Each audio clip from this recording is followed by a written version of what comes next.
ASI भर्ती प्रारंभिक परीक्षा 2023 भाग एक सामान्य अध्ययन। Question number 1, FIH world ranking के अनुसार जून 2022 में भारतीय पुरुष हॉकी टीम का रैंक क्या था? आंसर है चौथा। Question number 1, FIH world ranking के अनुसार जून 2022 में भारतीय पुरुष हॉकी टीम का रैंक क्या था? चौथा। क्वेश्चन नंबर 2, शास्त्रों के संबंध में कौन सा बोर्ड असामान्य नागरिकों के द्वारा उपयोग के लिए प्रतिबंध है? 0.38 बोर ओ। क्वेश्चन नंबर 3, शास्त्रों के संबंध में कौन सा बोर्ड सामान्य नागरिकों के द्वारा उपयोग के लिए प्रतिबंधित है? आंसर है 0.38 बोर। क्वेश्चन नंबर 3, निम्नलिखित में से किसे आमतौर पर सामाजिक कल्याण का सूचक नहीं माना जाता है? 3। आंसर है डी, अपराध। सामाजिक कल्याण का सूचक शिशु मृत्यु दर को माना जाता है, महिला साक्षरता को माना जाता है, पीने योग्य पानी की उपलब्धता को माना जाता है, बट अपराध को नहीं माना जाता है। क्वेश्चन नंबर 3, निम्नलिखित में से इसे आमतौर पर सामाजिक कल्याण का सूचक नहीं माना जाता है, अपराध को नहीं माना जाता है?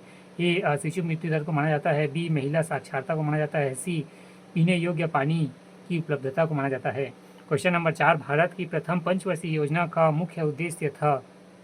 4। आंसर है डी, कृषि का विकास। क्वेश्चन नंबर 4, भारत की प्रथम पंचवर्षीय योजना का मुख्य उद्देश्य क्या था? आंसर है डी, कृषि का विकास। क्वेश्चन नंबर 4 व्याख्या। प्रथम पंचवर्षीय योजना 1951 से 1956 कृषि और सिंचाई को प्राथमिकता दी गई थी। यह हेरॉड एवं डोमर मॉडल पर आधारित है। क्वेश्चन नंबर 4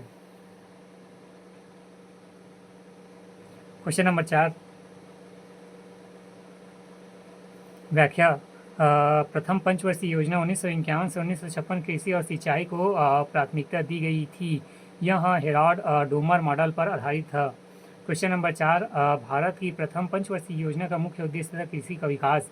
क्वेश्चन नंबर 5, दूध से क्रीम निकालने में कौन सा बल लगता है? 5। आंसर है ये अपकेंद्रीय बल। अपकेंद्रीय बल।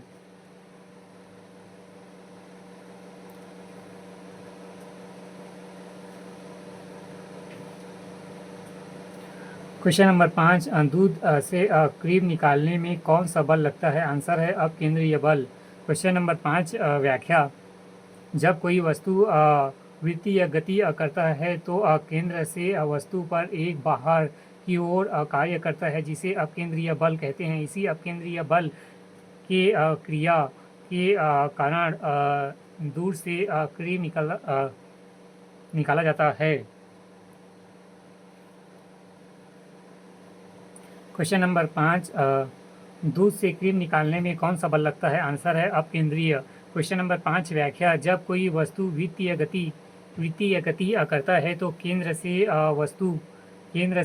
वस्तु पर एक बल बाहर की ओर कार्य करता है, जिसे अपकेंद्रीय बल कहते हैं। इसी अपकेंद्रीय बल के क्रिया के कारण दूध से क्रीम निकाला जाता है। क्वेश्चन नंबर 6, यदि प्राथमिक घाटे में ब्याज भुगतान को शामिल कर लिया जाए तो यह बराबर होता है?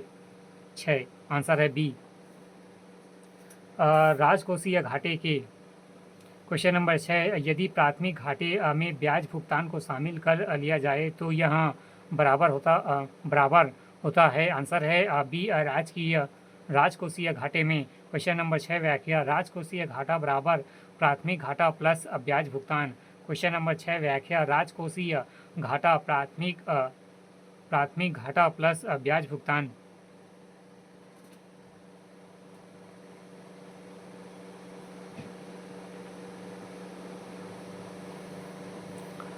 क्वेश्चन नंबर 7, भारतीय रिजर्व बैंक के बारे में सत्य कथन है? 7। आंसर है बी, भारत सरकार द्वारा इसकी राष्ट्रीयकरण सन 1949 में किया गया था। क्वेश्चन नंबर 7, भारतीय रिजर्व बैंक के बारे में सत्य कथन है? आंसर है बी, भारत सरकार द्वारा इसका राष्ट्रीयकरण सन 1949 में किया गया था। क्वेश्चन नंबर 7 व्याख्या। भारतीय रिजर्व बैंक की स्थापना 1935 में हुई थी और इसका राष्ट्रीयकरण वर्ष 1949 में किया गया था। क्वेश्चन नंबर 7 व्याख्या। भारतीय रिजर्व बैंक की स्थापना 1935 में हुई थी और इसका राष्ट्रीयकरण वर्ष 1949 में किया गया था। क्वेश्चन नंबर 8 असकर्म्यवाद किसका कार्य कारण सिद्धांत है? 8। आंसर है ए न्याय।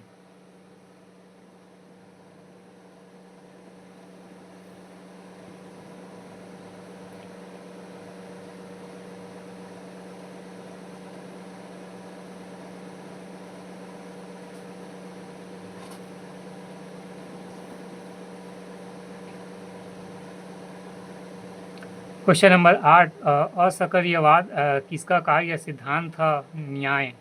क्वेश्चन नंबर 8 असकर्यवाद किसका कार्य सिद्धांत था? आंसर है ए न्याय।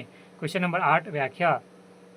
असकर्यवाद न्याय दर्शन का कार्य कारण सिद्धांत है जिसके अनुसार कार्य अपनी उत्पत्ति के पूर्व विद्यमान नहीं होता है। कार्य एक नवीन सृष्टि है, उसकी सत्ता का प्रारंभ उसकी उत्पत्ति के साथ ही होता है। उदाहरण द्वारा स्पष्टीकरण। दही रूपी कार्य दूध रूपी कारण में विद्यमान नहीं है, बल्कि दही एवं नवीन उत्पत्ति है।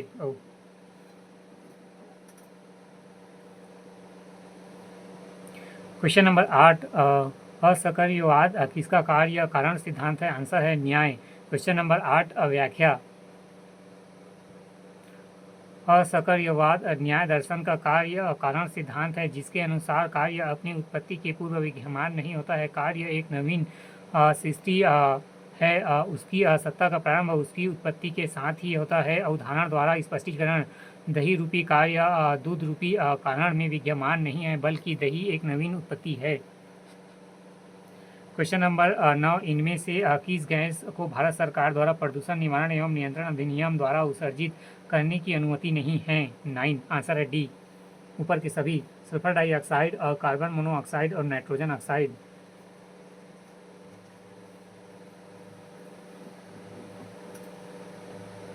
क्वेश्चन नंबर 9 इनमें से किस गैस को भारत सरकार द्वारा प्रदूषण निवारण एवं नियंत्रण अधिनियम द्वारा उत्सर्जित करने की अनुमति नहीं है? ऊपर के सभी। आंसर है sulphur dioxide, carbon monoxide, nitrogen oxide. Question number 9 व्याख्या।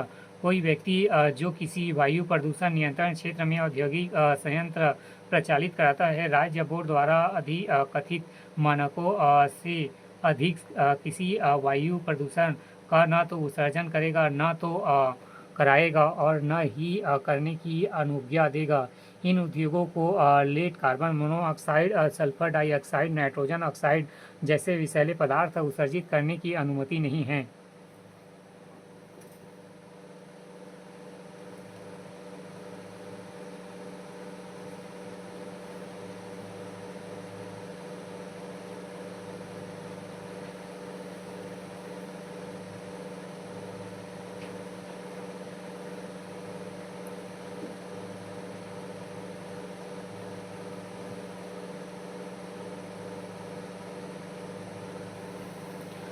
क्वेश्चन नंबर 9 इनमें से किस गैस को भारत सरकार द्वारा प्रदूषण निवारण एवं नियंत्रण अधिनियम द्वारा उत्सर्जित करने की अनुमति नहीं है? आंसर है ऊपर के सभी। सल्फर डाइऑक्साइड, कार्बन मोनोऑक्साइड और नाइट्रोजन ऑक्साइड। क्वेश्चन नंबर 9 व्याख्या। कोई व्यक्ति जो किसी वायु प्रदूषण नियंत्रण क्षेत्र में औद्योगिक संयंत्र प्रचालित करता है, राज्य बोर्ड द्वारा अधिकतम मानकों से अधिक किसी वायु प्रदूषण का न तो उत्सर्जन करेगा, न तो कराएगा और न ही करने की अनुज्ञा देगा। इन उद्योगों को lead, carbon monoxide, sulphur dioxide, nitrogen oxide जैसे विषैले पदार्थ उत्सर्जित करने की अनुमति नहीं है।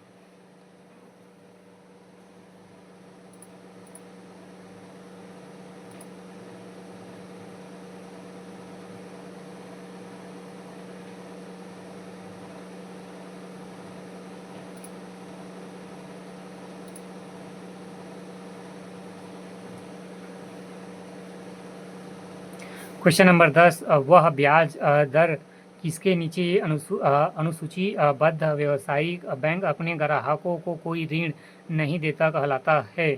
10। आंसर है ए बेस दर। क्वेश्चन नंबर 10 वह ब्याज दर जिसके नीचे अनुसूचीबद्ध व्यावसायिक बैंक अपने ग्राहकों को कोई ऋण नहीं देते कहलाता है बेस दर।